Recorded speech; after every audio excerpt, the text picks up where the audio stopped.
Hello guys, welcome back to Raghavi vlog. അപ്പം നമ്മൾ ഇപ്പോൾ ഉള്ളത് പെരുന്തേനരുവി വാട്ടർഫോൾസ്. ഗൈസ്, അപ്പം നമ്മൾ ഈ യാത്ര തുടങ്ങിയത് ഹരിപ്പാളിൽ നിന്നാണ്. രാവിലെ 5 മണിക്ക് തന്നെ നമ്മൾ യാത്ര തുടങ്ങിയായിരുന്നു. ഈ റൂട്ടെന്ന് പറയുമ്പോൾ തട്ടാരമ്പലം, മാവേലിക്കര, പന്തളം, പത്തനംതിട്ട വഴിയാണ് നമ്മൾ പോകുന്നത്. ഈ പത്തനംതിട്ട ടൗണിൽ നിന്നും വെറും 35 കിലോമീറ്റർ മാത്രമാണ് പെരുന്തേനരുവി വാട്ടർഫോൾസിലോട്ടുള്ളത്. ഗൈസ്, ഇവിടെ വളരെ പ്രകൃതി രമണീയമായ കാഴ്ചകളാണുള്ളത്. ഗൈസ്, ഇതിൻ്റെ അടുത്തായിട്ടൊരു ഡാമുണ്ട്. അവിടെ ചെറുതായിട്ടൊരു ഹൈഡ്രോ ഇലക്ട്രിക് പ്രോജക്റ്റ് ഉണ്ട്. അവിടെ ഒരു മിതമായ അളവിൽ ഇലക്ട്രിസിറ്റിയൊക്കെ ഉൽപ്പാദിപ്പിക്കും. ഈ ഡാമിൻ്റെ മണ്ടയ്ക്കൂടെ നമുക്ക് വണ്ടിയൊക്കെ ഓടിക്കാം. ഗൈസ്, ഇവിടെ ഭയങ്കര ഒരു അപകട മേഖലയൊക്കെയാണ്.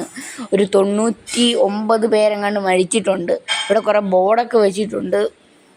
അതിൻ്റെ സൈഡിലൊക്കെ ആയിട്ട് ബീച്ച് പോലത്തെ ഒരു സെറ്റപ്പൊക്കെ ഉണ്ട്. പിന്നെ ഈ കുഴികൾ ഭയങ്കര അപകടം ആയിട്ടുള്ളൊരു കുഴികളാണ്. കാണുമ്പോൾ ചെറുതാന്ന് തോന്നുമെങ്കിലും വീണാൽ നമ്മൾ മരിച്ചു പോകും ഗൈസ്. അത്രയ്ക്ക് കുറേ താഴ്ചയൊക്കെ ഉണ്ട്. നമ്മൾ കമ്പിട്ട് നോക്കിയപ്പോൾ ഒരു 3 അടി പൊക്കമൊക്കെ ഉണ്ട്. മൺസൂണിൽ നമ്മൾ ഇങ്ങോട്ട് വരികയാണെങ്കിൽ ഇതെല്ലാം ഒരേ ലെവലായിട്ട് കിടക്കുവാണെങ്കിൽ നമ്മൾ താഴെ വീണ് പോവും. ഇവിടെ ഒരു ലൈഫ് ഗാർഡ് പോലും ഇല്ല. ഗൈസ്, വെസ്റ്റേൺ ഗട്ട്സിൽ നിന്ന് ഉത്ഭവിക്കുന്ന പമ്പ നദിയുടെ ഒരു ട്രിബ്യൂട്ടറിയാണ് ഈ പെരുന്തേനരുവി. അവിടെയാണ് ഈ വാട്ടർഫോൾസ് സ്ഥിതി ചെയ്യുന്നത്. ഇവിടെ നല്ല ഹോട്ടലൊന്നും ഇല്ല. ഇവിടെ ഇപ്പം ഭയങ്കര ശാന്തമായി കിടക്കുകയാണെങ്കിലും മഴയൊക്കെ പെയ്താൽ ഒരു രൗദ്രഭാവമൊക്കെ ആയിരിക്കും. അപ്പോൾ ഇതിൻ്റെ താഴോട്ട് മറ്റേ ബീച്ച് ആ സൈഡിലോട്ട് ഇറങ്ങാൻ സ്റ്റെപ്പൊക്കെ പണിഞ്ഞിട്ടിട്ടുണ്ട്.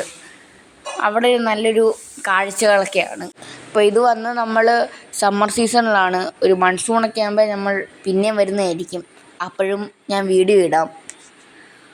നല്ല കാഴ്ചകളൊക്കെയാണ്.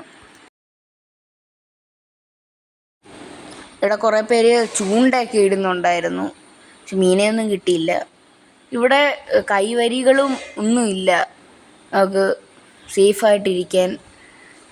ഒരു ലൈഫ് ഗാർഡ് പോലും ഇല്ല ഇവിടെ. പക്ഷെ വളരെ ഒരു ഭംഗിയുള്ള കാഴ്ചകളാണ് ഗൈസ്. അപ്പം ഇവിടെ അടുത്തുള്ളൊരു ഏതൊരു മാമൻ്റെ അടുത്തൊക്കെ ഞാൻ ചോദിച്ചായിരുന്നു ഇതിൻ്റെ കഥയൊക്കെ. അപ്പോൾ പുള്ളിക്കാരൻ പറഞ്ഞത് ഇപ്പോൾ ഇതിൻ്റെ അകത്ത് ഒരു ആൾ മരിക്കാൻ പോകുന്നതിനൊരു ഒരാഴ്ച മുമ്പ് മൂളലൊക്കെ കേൾക്കുമെന്നാണ്. അത് കഴിഞ്ഞ് ആരെങ്കിലും മരിക്കും എന്തായാലും. അങ്ങനെയൊക്കെയാണ് ഇതിൻ്റെ കഥ. പിന്നെ ഈ പെരുന്തേനരുവി എന്ന് പേര് വരാൻ കാരണം ഇതിൻ്റെ അടുത്ത് കുറേ ബീ ഹീവ്സ് ഉണ്ടായിരുന്നു. അപ്പോൾ അതുകൊണ്ടാണ് പെരുന്തേൻ അരുവി എന്ന് പേര് വരാൻ കാരണം. അപ്പോൾ ഗൈസ്, ഇത്രയേ ഉള്ളൂ നമ്മുടെ വീഡിയോ. അടുത്ത വീഡിയോ ആയിട്ട് കണ്ടുമുട്ടാം. Bye bye.